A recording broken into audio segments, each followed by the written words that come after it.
Hi everybody, Carrie Baughcum here. Welcome back. Super excited as always to be here with you guys today. Today I'm excited to start to talk to you guys about some new learning I've been doing.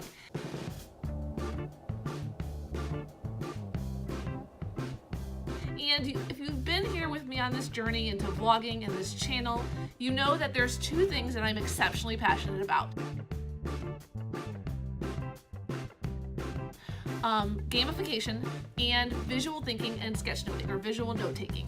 So I wanted to get back to the basics, back to like the little tiniest parts of who we are as learners and the tiniest parts, the tiniest building blocks that when developed can create amazing visual thinkers. Reading about the idea of a visual alphabet. And for those of you guys who are new to that, a visual alphabet was created by a man named David Gray. Or so they say. There's a variety of different visual alphabets out there. We could debate who started which. I'm going to go with the David Gray / Sonny Brown 12 element visual alphabet. David Gray's theory was if we break down images into these basic symbols, just like if you break down a word into letters, then we can draw just about anything. So I started to think about that. In my classroom, I don't stand up there and say, hey guys, there's this thing called a visual alphabet. I always felt like it would confuse them and create barriers rather than allow them to be free with their drawing. I have found power with the visual alphabet when a student is stuck on how to draw it. I'll say, well, when I imagine a dog, I see like half a U for their nose. And their ears are half U's. Do you imagine that too? And oh, their nose is like a curvy triangle and their eyes are dots. By verbally prompting my students and using this information that I know about a visual alphabet, that has really empowered my students when they're stuck. But really bringing it into my classroom and really using it as a tool to facilitate visual thinking and visual learning is not something that I have done.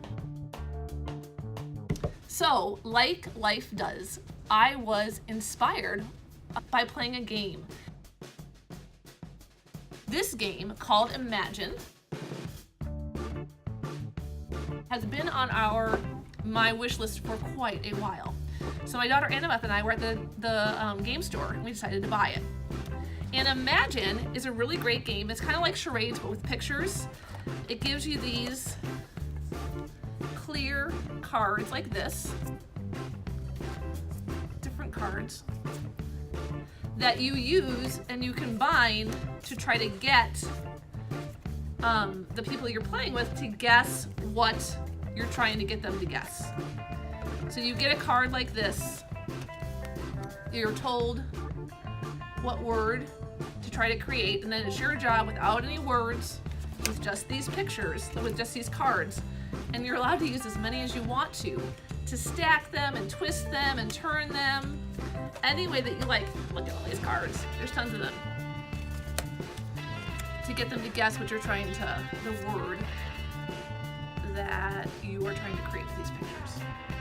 So here I have this game that I loved. I played with my sister and my daughters one night, and these clear cards with images on them. And here I am learning about this idea of visual thinking and the visual alphabet. What if we took the idea of the visual alphabet, those 12 icons that I showed, and we put them on transparencies, or I drew each of the 12 visual alphabets out on them. And my thought is, whether it's working with adults who are struggling to get those ideas down to draw, or whether we want our students to start thinking visually and we need a way to activate that within them, what if each student or a group of students had these 12 symbols? I might even add like some duplicates in here, but what if they had them in front of them? And you might say an image, let's say a house or a tree. Let's say a tree. A tree is better. And they would take these transparent cards and use them to show you the symbols that they see when they imagine a tree. And you could, for certain learners, you might actually show a picture of a tree and ask them to combine these to create a tree. For other, as you progress, you could start to say the word, have them visualize in their head the symbols, and then create it like this. And what a wonderful activity to get them to start to see images in parts. And what this will do is will help them increase their potential to put their pen down to paper and start to draw. If I had this out in front of me on my desk, I could totally draw this and copy it on my piece of paper. And it's far less inhibiting and far less intimidating when we see images like this. Sunny Brown plays a game like this. It's like a dissect a picture game. So if I gave you a coffee mug, what symbols, what basic alphabet symbols would you see in the coffee mug? So she does like a reverse visual alphabet idea, which is what we just did with the tree, right? So if I had a coffee mug, I probably would pick my little square like this. I might even put a circle on it for the lid if I wanted to, okay? And then I might have like a half of a square or a half of a circle like this, or I could even use my arch as my symbol for my coffee mug. And when we start to visualize images in these visual alphabet items, elements, basics, and when our students start to visualize images like this, the delay in being able to process that picture from our head to our paper becomes lessened. And then the amount of images that we're going to start to have in our visual library, what our brain knows how to draw like that, is going to start to increase. The possibilities for these 12 little icons is absolutely endless, and I cannot wait to bring this back into my classroom and see what I'm going to be able to do with these clear little transparent items. They're just full of fun and full of possibilities.